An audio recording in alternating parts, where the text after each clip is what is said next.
mantie aoko.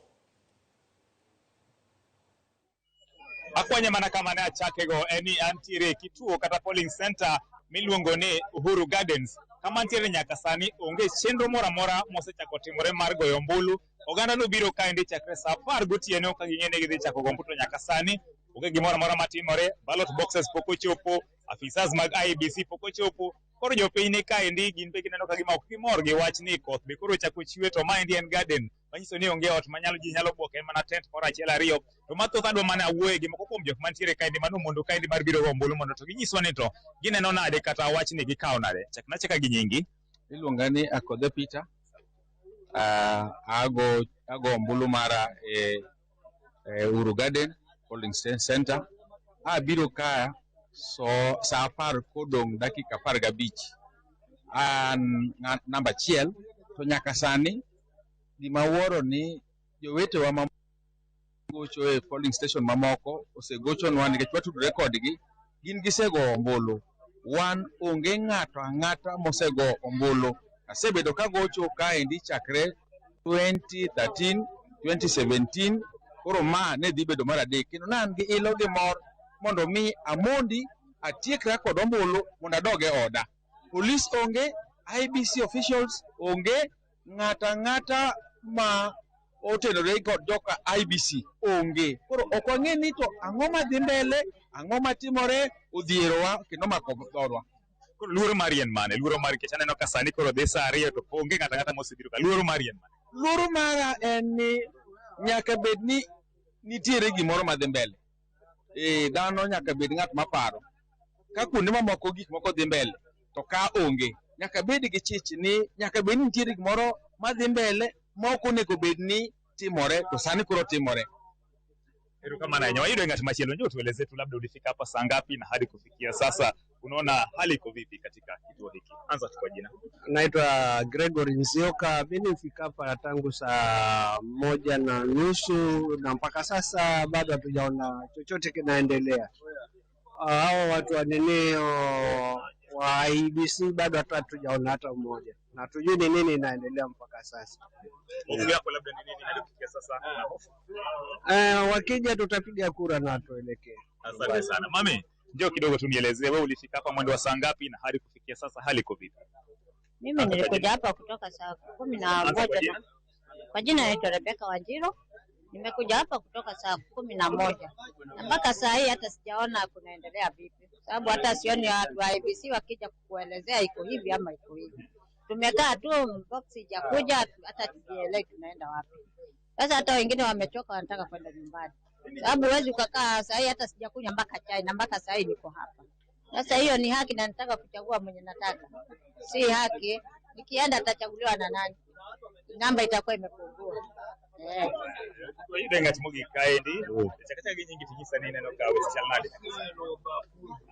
Kwa majina kamili naitwa Morris Oduor Anyango. Iwan Morris Oduor Ouma. Abiro kae saa 10. Saa 10 kamili biro kama namba 2. Anwa ng'ata chiele mondo biro kae.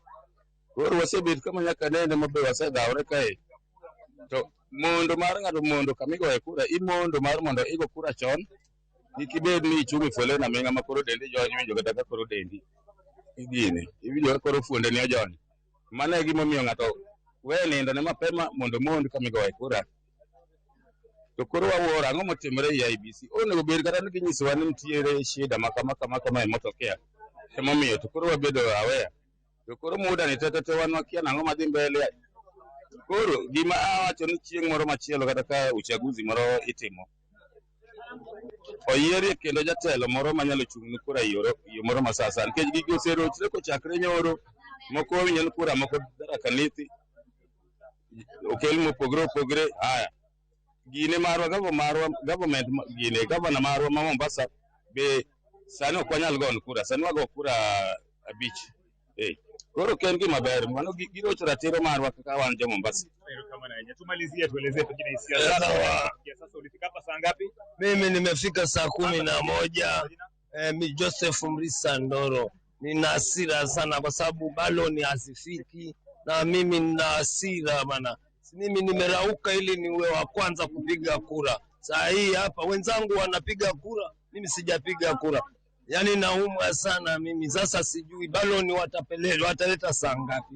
Mimi ni yule mtu wangu ni siri yangu. Sisemi, lakini nataka baloni wafikishe. Mvua yanyesha saa hii, si tuende wapi? Hakuna nyumba hapa. Mimi na hasira, maana mimi nataka nipige kura niende nyumbani. Maliza umisha kabisa. Anza kwa jina. Kwa majina yangu naitwa Rohid Hassan Ayub. Mimi ni aspirant ambaye napigania MCA Majengo Mvutari. Nieleze tu pengine zoezi hii haijawahi tokezea kitu kama hii. Yaani saa 2 mpaka saa 2 IBC haijafika. Hii si ni mambo na nominations, hii ni mambo na general elections. This is the first time ambaye tume witness kwamba kitu kama hii imetokezea. Watu wameacha mashughuli zao, wamerauka kuanzia saa 10 wako hapa, wamechoka, wameamua kuja kujitokezea na kupiga kura. Lakini zoezi hili imeshindwa na haijatokezea mpaka sasa. So tunashangaa. This is nomination, this is general election. Kwa hivyo ningependa Chebukati tafadhali waangalie hii maneno. Maana watu hawaelewi. Especially hawa watu ambao wamerauka na wako na machungu, wengine wameamua na wanataka kuja kuchagua kiongozi yao. Na nikimalizia ni kusema kwamba wanakanyakla Azimio mana kakiwinjo janeno mar Ramogi TV maendi mana achiel kuom centers ma Ombulu pok ochak goye nyaka sani. Toka kaendi bende nitie moro iluongo ni Cobblers Hall. Bende weche chal mana kamae, onge ballot boxes mosechopo, onge ballot papers mosechopo, apisas mag IEBC pok ochopo. Gima timore kaendi be koth koro chwe, wapondo mana e tent moro mantiere ka nikech ka onge udi. To magi gin mana moko kuom weche motemo luwo e kaunti ma Mombasa kae. Motelo na nitiere kituo mar Makadara mano Kadaboy kacha to chenro no chakore by saa 12:30. Chenro mar go Ombulu ne osechakore. Osewuotho bende kuonde mamoko achiel 2-3 chenro mar yiero dhi mbulu. Chenro mar go Ombulu dhi nyime. To wabro medo mana luwo wach weche kaka wuok e kaunti ma Mombasa kae. Wabro manyo jotend IEBC wapenjgi ni to en ang'o matimore, ang'o mi kuonde moko Ombulu dhi nyime gigoyo to kuonde mamoko nyaka sani onge chenro madhi nyime. Cleopas. Kamano ahinya Joja oko.